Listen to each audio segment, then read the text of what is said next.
Matthew 23. Then Jesus said to the crowds and to his disciples, "The teachers of the law and the Pharisees sit in Moses' seat, but you must be careful to do everything they tell you. But do not do what they do, for they do not practice what they preach." That's every preacher's worst verse in the Bible. "They tie up heavy, cumbersome loads and put them on other people's shoulders, but they themselves are not willing to lift a finger to move them. Everything they do is done for people to see. They make their phylacteries wide and the tassels on their garments long. They love the place of honor at banquets and the most important seats in the synagogues. They love to be greeted with respect in the marketplaces and to be called rabbi by others. But you are not to be called rabbi, for you have one teacher, and you are all brothers. And do not call anyone on earth Father, for you have one Father, and he is in heaven. Nor are you to be called instructors, for you have one instructor, the Messiah. The greatest among you will be your servant. For those who exalt themselves will be humbled, and those who humble themselves will be exalted." The word of the Lord. You may be seated.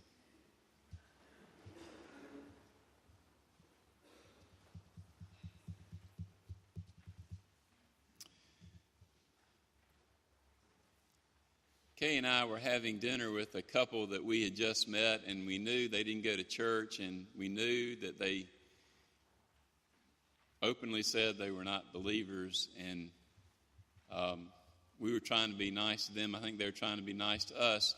But one of the first things they brought up in the conversation was she talked about a very open sin that happened in our community about 5 or 6 years ago, and it was so terrible. And she said it happened by a lady who professed great Christian faith and was always talking about God and was always talking about church, and then she committed this horrible, horrendous sin that everybody knew about. And then she said, "And that's why we don't go to church." And I immediately felt like I had a stiff arm in my face. And what was I going to say? So I didn't say anything. Kay didn't say anything.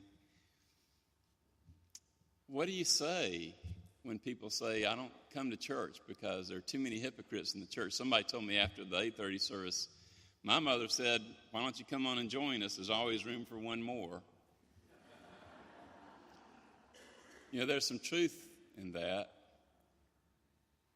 When I was a teenager, I quit in my mind. My parents still made me go to church, but I quit being enthusiastic about church because I saw the hypocrites in the church. And I went to a good church, but I saw people who sinned, people who failed, and in my mind I condemned them, little knowing that I should also be aware of my own sin. In reality, there's no perfect person in this church today. Not one. Not the preacher, not Blaine, sorry Blaine, not Walter, sorry Walter, not Ken, not the elders, not the deacons, not the person sitting above you that has a halo around their head.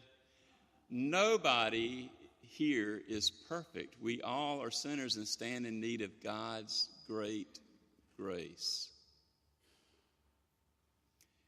And it doesn't happen that as soon as you walk in the church doors, you become a perfect person. It does not happen like that.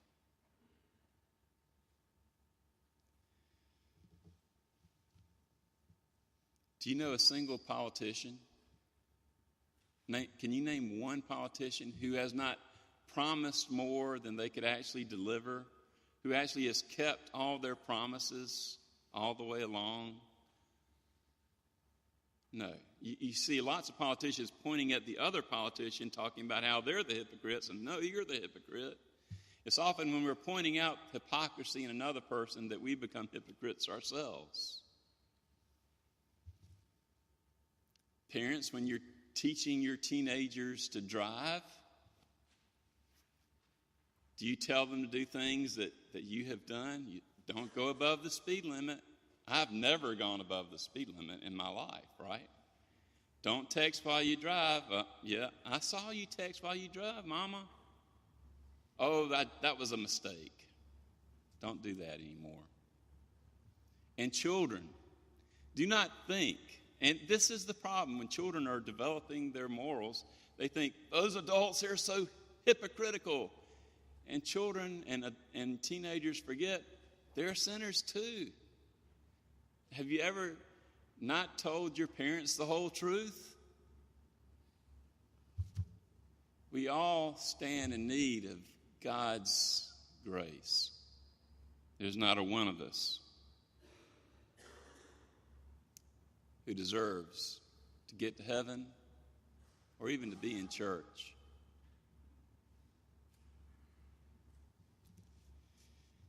Hypocrisy in the classical sense comes from acting. It really was one person would put a mask over their face and pretend to be someone that they were not. That's acting.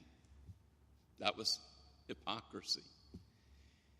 Pretending to be more than you are or whoever that you are not. Jesus talked more about hypocrisy than anybody else in Scripture. In fact, in the Old Testament, the word hypocrite is only found one time. But Jesus mentioned it many times about those who claimed to have it all together. Nobody has it all together. Nobody has a claim to be so self-righteous that they deserve God and they deserve God's love. Not even the Pharisees, and the Pharisees were basically pretty decent people. Jesus liked to point out hypocrisy in others. He pointed it out many times, even to his own disciples.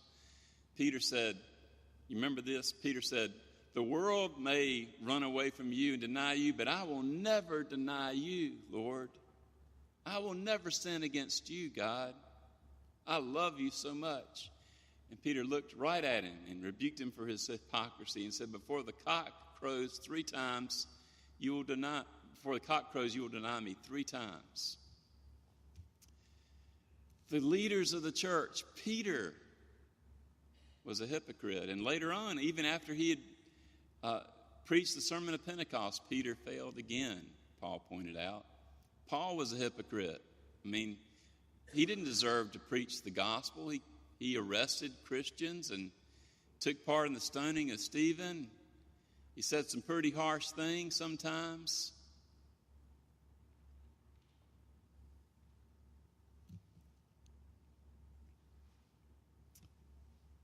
Truth is, we all have this tendency to think we're better than we are. And this is what leads to hypocrisy. This is what led to the hypocrisy of the Pharisees. They thought, well, we've obeyed so many laws and we really are trying really, really hard. Therefore, we deserve God's blessing and God's grace. Nobody deserves God's blessing and grace. They're given freely. But it's interesting how we just deceive ourselves into thinking that we're better, that we have the right to point to other people as sinners, but we forget that we are sinners as well. Remember the hip-hop rappers a few years ago? They used to talk about the haters. You know, don't be a hater. But sometimes they were haters of the haters. And then it turns out some of the hip-hoppers were shooting each other or hating each other in their hip-hop styles or whatever. There's no way to escape it. It is part of life. You cannot escape sin, even if you walk into these walls. You cannot get away from it. We have this amazing ability to deceive ourselves. Jeremiah says the heart is deceitful above all things. And we have this natural ability to deceive ourselves. Psychologists call it the self-serving bias. And they've proven it in many different ways. There was a survey once of 800,000 high schoolers. And the question was, do you consider yourself someone who has good social skills or somebody who has poor social skills. Out of 800,000 high school students, you would expect maybe 400,000 would say they had bad social skills. 0% said they had bad social skills.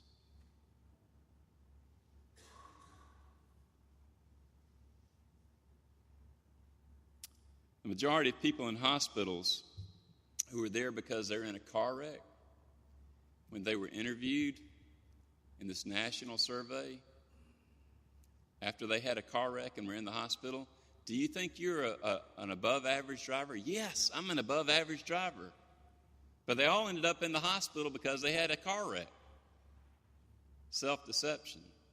There was a certain national survey that found that people think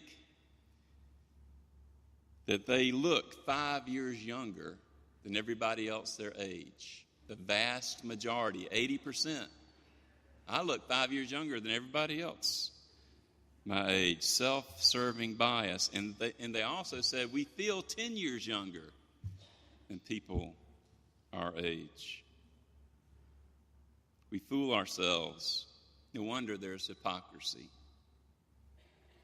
We always need to hold the truth in humility. That's why Jesus, after he talked about hypocrisy in our passage, says, the last shall be first, the greatest will be your servant. Humble yourselves. Another error that leads to hypocrisy is fundamental attribution error. It's another psychological error that they have found in people, and it is basically if we do something good, we get the credit. If we do something bad, it's somebody else's fault. Okay? So if I take a test, it's because I'm smart and I do good. I'm smart. But if I take a test and I do bad, it's that teacher's fault. They didn't teach me right, or the test was too hard, or they was distracted by something.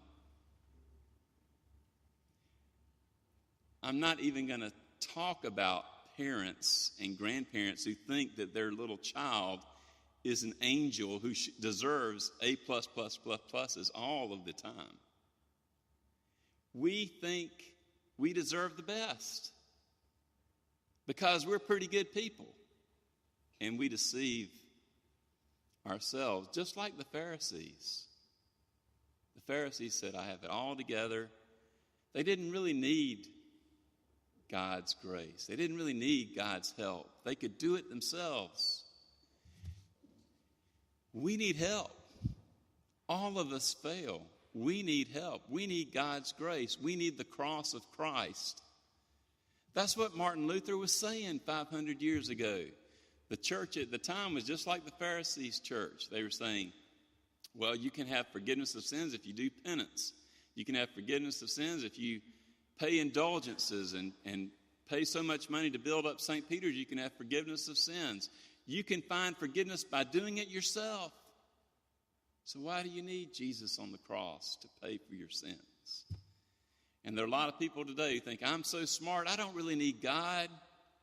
I know a lot about religion, I don't need Christ on the cross. And we forget, we need help outside of ourselves. We need God to reach down, to come down, and then somehow lift us up. And that's what Jesus did.